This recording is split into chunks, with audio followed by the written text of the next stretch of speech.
तर पालघरमध्ये मुसळधार पावसानं हजेरी लावलेली आहे। पालघर, बोईसर, डहाणू, चारोटीमध्ये झालेल्या मुसळधार पावसानं या ठिकाणी अक्षरशः दाणादाण उडवलेली आहे। पालघरमधील मुख्य सूर्या नदीला तर पूर आलेला आहे।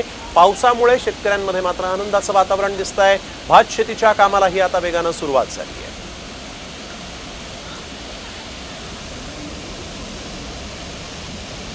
मागील आठवडाभरापासून दडी मारून बसलेल्या पावसाने पालघर जिल्ह्यामध्ये दमदार अशी हजेरी लावलेली आहे। गेल्या 4 तासापासून पालघर जिल्ह्यामध्ये मोठ्या प्रमाणात पाऊस जो आहे तो कोसळत आहे। त्यामुळे नदी नाले जे आहेत ते आता ओसंडून वाहायला लागलेले आहेत। आपण माझ्या मागे बघू शकतो की ही सूर्या नदी पालघर जिल्ह्यातील सर्वात मोठी नदी आहे। ती दुथडी भरून ओसंडून अशी वाहताना आपल्याला बघायला मिळत आहे। एकूणच पुढील 36 तास पालघर जिल्ह्यामध्ये दमदार अशी पावसाची शक्यता हवामान विभागाकडून वर्तवण्यात आलेली आहे। त्यामुळे नदी नाले जे आहेत ते ओसंडून वाहत आहेत। एकूणच बघायला गेलं तर सूर्या प्रकल्पाच्या धामणी धरणामध्ये ही पाणीसाठ्यामध्ये मोठ्या प्रमाणात वाढ झालेली आहे। त्यामुळे सूर्या नदी आहे ती ओसंडून वाहत आहे। तर दुसरीकडे नदीकाठची जी गावं आहेत, सूर्या नदीच्या काठावरची जी गावं आहेत त्या गावांना सतर्कतेचा इशारा जो आहे तो जिल्हा प्रशासनाकडून देण्यात आलेला आहे।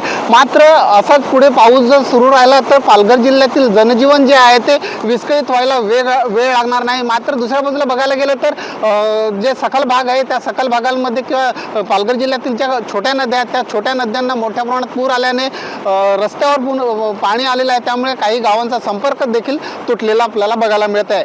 रुपेश पाटील, साम टीव्ही, पालघर।